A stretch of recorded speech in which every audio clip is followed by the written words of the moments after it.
What's up? I got my son with me, and me and Rudy were talking about briefly, had a chit chat, couple comments about this very thing that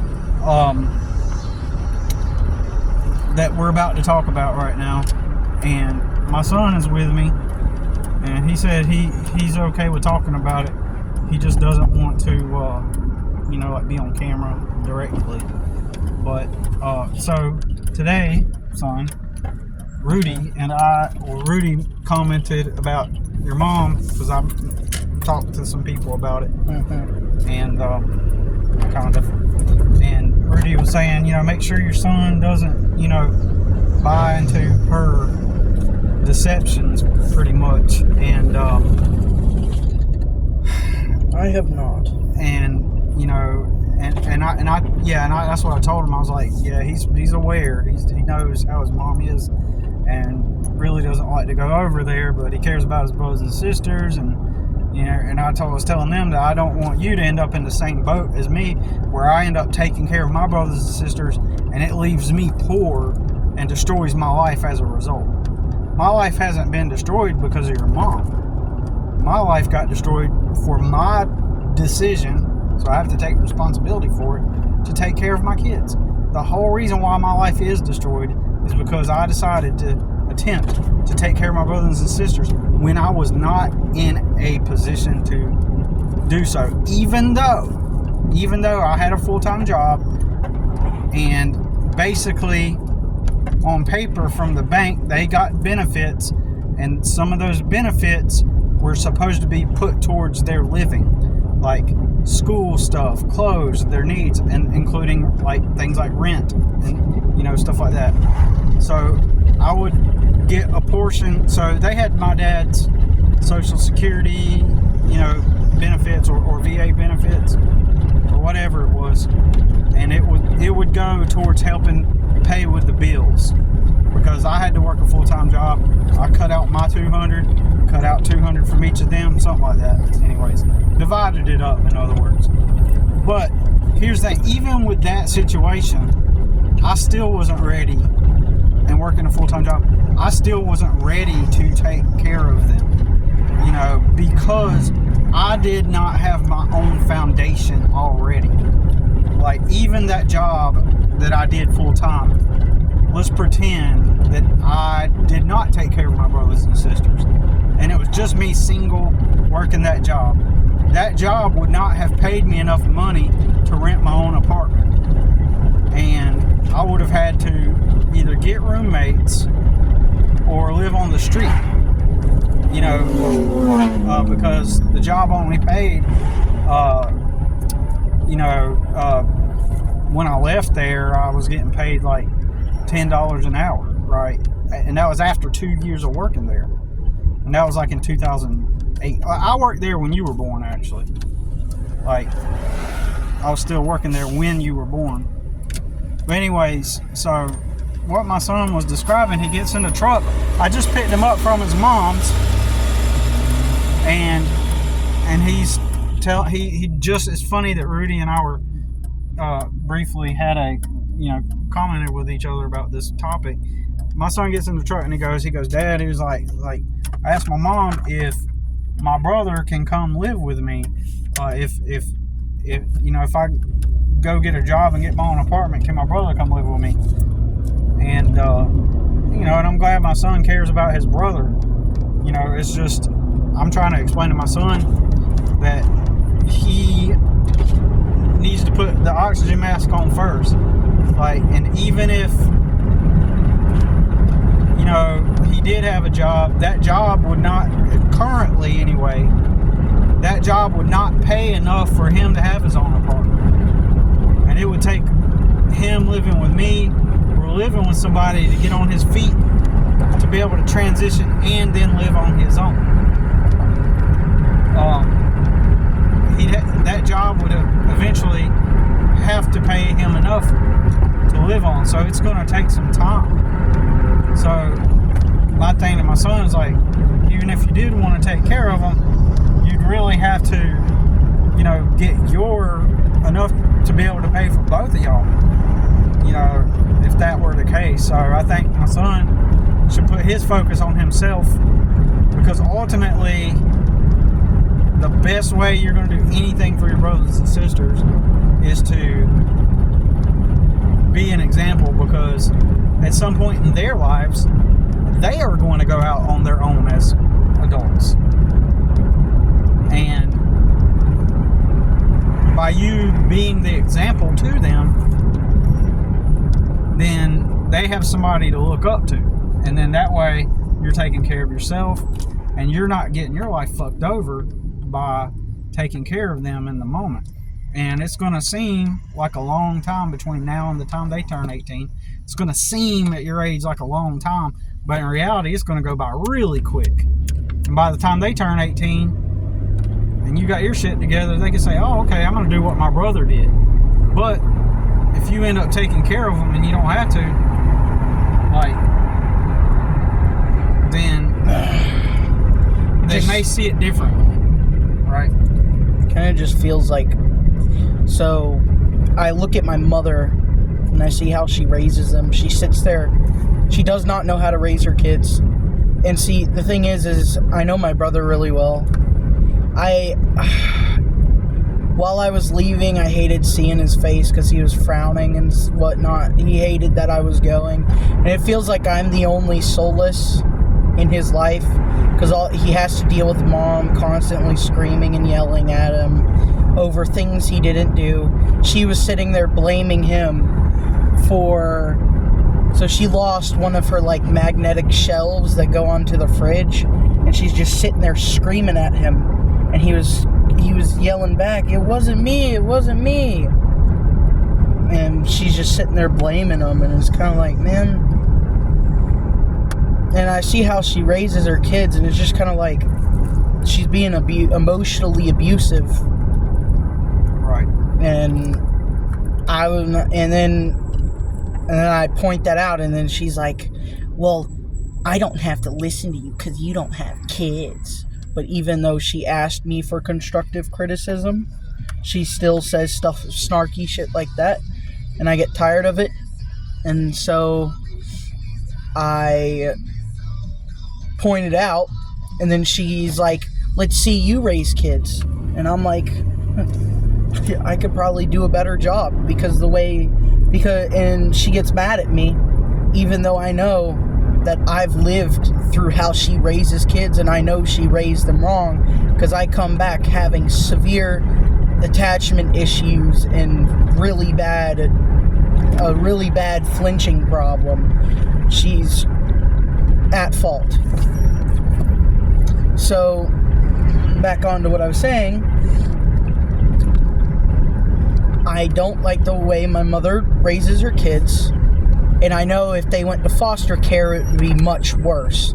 And their father is a drunk. He's not gonna take care of them.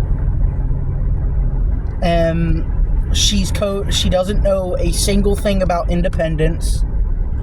And she says she's patient, but patience isn't temporary. She says that she's patient, but what kind of patient person gets mad when I don't come downstairs after saying in a minute? Like, right. What? That's patient. That's not patient. And so I kind of just get upset with her, and we have these frequent back and forths, because she's sitting there screaming at her kid. She's like, I'm getting what's that word? Overstimulated. I'm getting overstimulated. This is overstimulating. And she's like, well, these damn kids, they just don't listen. And then I'm sitting there telling her, that's why you have to teach them how to listen. As a parent, that's what you teach. You teach your kids how to listen properly without brutally abusing them like she does. And it's just upsetting, because my little brother yesterday, he fell on his face and he was sitting there crying. She didn't go run to him at all, and she was just like, oh, did he fall on his face? And that pissed me off, because the way she reacted, it felt like she just didn't give two fucks about him, and it pissed me off because that's her own damn son. Right. And it's like, that's the way she was with me, and it pisses me off because I'm tired of the way she treated me, and then I see that, and going over there, it gives me PTSD constant. Anytime I'm over there, I get PTSD because, like, she's constantly yelling, and it brings back memories, and memories I don't want to remember, but I do remember them. And so she just treats her kids like shit, and it pisses me off. And then she goes around and says, I'm raising these kids, and I'm like, Mom, you don't know how to raise kids. You're too immature. I said this to her face. You're too immature to raise kids. Right. You should not be raising kids. And then she'll get mad at me, even though she's the one that actively wanted this criticism. And she's like, I can't stand when my own son is criticizing me about my parenting when he doesn't even have kids. And I'm sitting there like, bruh, you literally asked me to do this. Yeah, so she's wanting to add to the high of this cortisol-filled trauma. And you remember what drama. You remember what you said about her, like, not wanting to take care of her kids? Well, she sent them to summer camp, and that's what I said. When she first said that, I was like, oh, yep. And she just doesn't want to raise her kids. And I see it and she's like, well, he's going to be bored all summer. And I'm like, well, I'm thinking in my head, I didn't say this out loud, and I'm like, well, lady, to be honest, if the summer's boring, that's your fault because you're the parent. It's the summer for the kid. You shouldn't just toss your kid away. And I feel bad. I really feel bad for my brother because, like, right, I want to give him a good life, but she's treating him like shit. She wants to free up. She's got him juiced up on video games, like how I was, how she treated me. She'd put me on Minecraft every day. Every time I'd get home, I'd just get on Minecraft while she was sitting there doing drugs like cocaine and meth. What? Yeah. She was on cocaine, meth. While you... Where? The condo. Over here? Yeah. In Rock Hill. How do you know that? She literally said it to me. When? When... Last time she came and picked me up. Now, she was just talking about it. Why did she say that? What brought that up? Remember when we were talking about, like, marijuana being bad? I was just kind of chatting with her because, like, I'm trying to make conversation because, like, just trying to make conversation. She brought up, oh yeah, I've done all those things. I'm like, oh really? She was just listing them off like it was a brag. Yeah, I've done meth. She likes to brag about stuff. She was like, I've done meth, I've done weed, I've done cocaine, I haven't tried heroin, but I have done shrooms, etc., etc. She likes to brag about these things that she's done. These bad things that she's done. That is definitely one of the things. She also brags about her family, saying that she's the most gangsta out of them all. That's what she said. She quite literally said that today. She said that the fact that they would frame it in that way just shows the level of their ignorance and stupidity. And I look at her with kind of a despair because I see how she acts, and I'm like, try to make it sound like she's this, like, person that's the gangster and you know why they're saying that, right? Why? Because they've all leveraged ways to live free. They've all burnt down their house for money. They've all lied to people and did schemes and scams.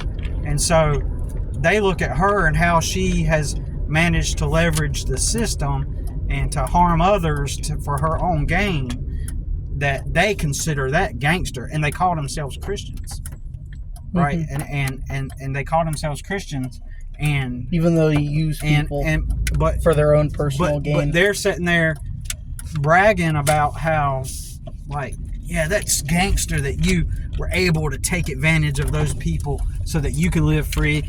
Good job. You're on the same game as us. That's what they're saying, and that's pretty sick and it's pretty fucked way to think. And so I believe it, but in reality, it's not really gangster because it's an easy way out. It's a weak way out. It's a pathetic way out, right? It's a pathetic and weak way out, and oh man, just the fact that she would say that they said that, for one, it doesn't surprise me, and two, it's like the fact that they would applaud that, like, as if it were some brave endeavor. Like, they're endorsing it. Yeah, they're endorsing it. It's like as if, you know, did her shirt say The Godfather on it? For some reason, the letters look like it said The Godfather on it. The Godfather. I don't know. But yeah, she used to love to brag about, like, the bad things that she did, because in society's eyes, that elevates your status. That's the indirect understanding that the mainstream have, is when you do those things, like, you're badass, like, if you could do the drugs. And so that's a testament to what I always talk about. I always talk about how everything that is considered bad and stuff, it's that everybody calls the rare few, the rebellious ones, the thing that everybody does. How the hell she still walks free? The thing that everybody does. Well, I'll tell you why in a minute. I just learned something recently. The things that everybody does, they label it as badass and rebellious. So that's why your mom likes to brag about it, because she feels like that she's part of the crowd, like she's part of the mainstream, and it elevates her perceived status in people's eyes because, yeah, I did all the drugs and stuff.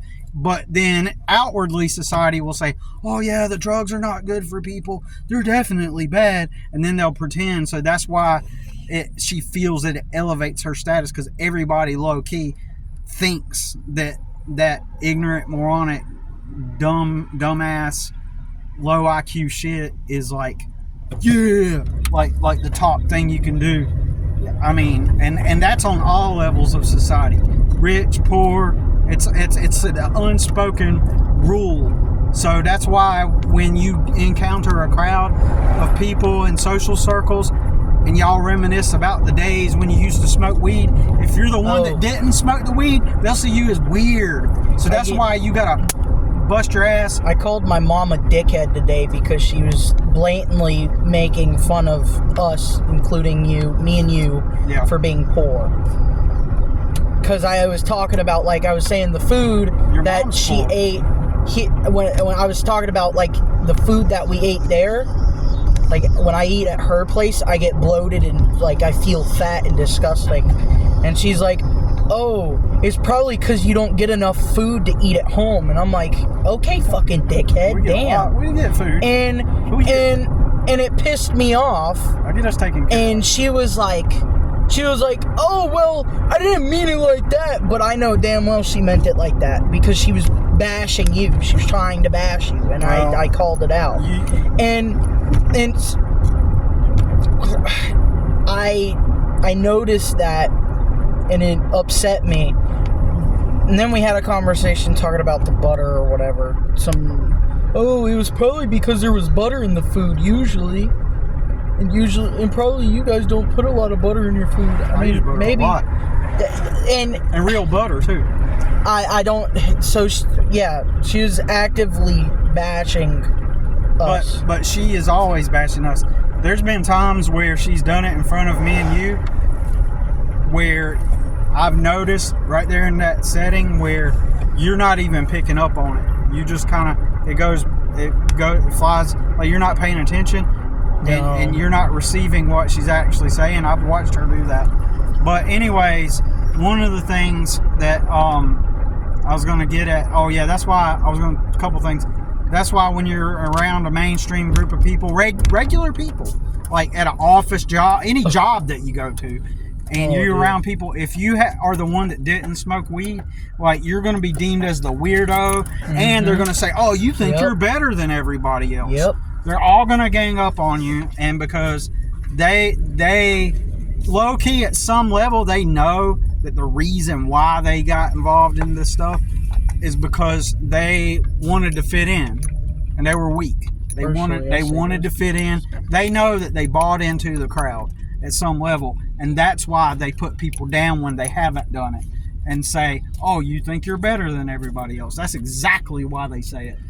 And so anyways, but that's the mainstream for you, and they're all pretending like they're the rare few, like they're the ones that are unlike the rest because they smoked or something. So stupid. And so then, anyways, so one of the things that we were discussing is how, like, Rudy said, like, make sure your son knows that, because I was talking about how your mom, I got to be mindful that you're going to turn 18 in 5 months. Oh, she's going to want my money, and I know damn straight. So she's one of those people. Yeah, exactly. And that's what we were talking about. And so she's one of those people that are going to be like, well, I raised you. I raised you. I should get some of that money. Yep. No. And that's what he was saying. He was like, make sure your son doesn't follow, he was saying that she's going to try to take, exactly what you just said, that she's going to try to take his money and try to use you for her own gain. And basically, it's funny? And I told him, I was like, oh yeah, he knows. You remember the time when she was all over the local news for shoplifting? Yep. She wasn't even shoplifting for her kids. She was shoplifting like at the what's it called? American Eagle. She was shopping at the American Eagle, not for clothes for Abby or me, but for herself. I don't think she made the news that time. She didn't? I swear she did. It was when you were a kid she made the news. When you were a baby. Oh, well, I know. So she went shop. So at that. So remember when like Tanya and them were at the mall? Yeah, at that time she wasn't even shoplifting for us. Like, she wasn't even trying to take care of her kids. She was shoplifting for herself. One time, I just happened to be riding by the mall, and his mom lived in a city next to ours. But I just happened to be riding by the mall in my city, and I see my sister or something, like in the parking lot, and she's like, hey, and she was like, Andrew came up to me, something like this, right? Yeah, because I ran out of the mall and saw her in like the... No, it was actually inside of the mall. She was walking into the mall. I ran up to Tanya, and I'm like, Mom got arrested. And so, yeah, she basically took me to her car and whatnot. Yeah, and then, and I just happened to be there right at that time that she was getting arrested, and so I went ahead and took my son with me, and I don't know what happened to his sister, but she just happened to be shoplifting at American Eagle, like something she has, one of her pastimes. And so anyways, yeah, I wanted to, since you started talking about it, he gets in the truck and he starts talking about the same thing that Rudy and I were briefly mentioning in the comments. And so so I just wanted to ask my son, would he want to talk about it for a little bit? And he said he was cool with that. And yeah, his main thing was like, make sure he knows that his mom's going to try to use him. Oh, I know. And I was like, yeah, he knows. And we also brought up the discussion about, like, you know, how, like, you know, you really got to bust your ass to take care of yourself. If you even want to help your brothers and sisters, you're going to have to make something of yourself first. Be in a position to where you can help if you want to help. If you can. But don't make that your purpose. Don't make that your objective. You got to build something on your own. Build your own thing. Or else It's a goal. it's not going to happen. You're going to sit there and not be building your own thing, and you're going to try to help them, and they're going to disrespect you the way my family has. And you could be poor and struggling and all the bullshit, right? So, you know, you want to make sure that you got yourself taken care of. If I could go back, I would have never taken care of my brothers and sisters, especially with the way how Chad ended up. And frankly, you know, even though, you know, I talked with Tanya and Dawn and stuff, and Shane, like, Shane's cool. You know, he does his thing, but I just think Shane is oblivious to the fact that I sacrificed my life for his, like, to let him get out of foster care. And I think he's just totally oblivious to that truth. But the rest of them, they know what I did, but they've treated it like nothing ever happened. Like they've treated it with indifference. Remember Christmas Day, we're stuck in the apartment. We can't get nobody to come and help us move out into our new apartment. None of the families calling during the legal situations. That's something I noticed. Nobody's keeping in touch. Like, hey, you know, I can't really do anything, but, you know, I just want to make sure you're okay and all that stuff. None of that's ever happened from my family. That's something I noticed is, like, most biological families, like, or that, like, the two biological halves that I have, I've noticed, I mean, they say it's kind of like this. People who actually love you act with it. Right. They act out on it. Actions. But they say, oh yeah, I love you. But they don't actually, like, try to help. Exactly. They don't act out on it. Their actions mean more than words. Exactly. That's my main point. Yep. And they don't really show much action. Yep. From what I've seen. Right, exactly. And it's interesting you pick up on that. And I kind of kept that to myself mostly because I pick up on that because I see how my mom acts. She says, oh, I love you, Andrew. I love you so much. But then she goes around and she used to say, I love you, Andrew, but then went around and beat me. So, I mean, I don't know if I can trust that. One of the things that my aunts and uncles used to do, they'd be always talking about, love you, love you, love you. Oh, I hope everything's okay. Love you. They never really done anything for me at all. Yeah. Like, it just kind of feels like saying love you is just kind of like a saying now. Right. It's not really right. meaningful anymore. And so they, you know, but when the kids were in foster care, where were they? When they were with the government, did they help? Did they try to help? Nope. Not at all. So it's almost like my brothers and sisters, they kind of live on this superficial plane, and I'm cordial with them. I get along with them. You know, we'll go over to Tanya's, have dinner. Mm-hmm. But, you know, and that's good. And you can still have superficial type of relationships, even though they're not deep. And with your family, but at the same time, you kind of gotta acknowledge the truth for what it is. If they're not, like, you know, if they're not really like taking action, personally, it's not, and I've mentioned before, it's not their responsibility to take care of me. But at the same time, even if they were to say, you know, what can we do? Can we start a GoFundMe? Back in my legal situation, that's all they would have had to do. Something substantial that shows that they actually cared. Because when Chad, after he got famous, and Chad don't care, was a brokey after he got famous, and he needed a bed, and he was a brokey after everybody's thinking he's like this on his grind. Well, somebody in my family started a GoFundMe for him to get a bed. And he was already famous. He got big money and he's famous. But he didn't have big money, and he doesn't have big money. He's broke. Well, what I mean by that is, like, they see he's famous, so of course they're gonna help. Now they're gonna want to help because exactly. they can. It's selfish. It's most people I've noticed are selfish, not selfless. They tend to only help people when it benefits them. Right. Usually. And I'm the type, I'll be going out of my way for people. Yeah. When I can't.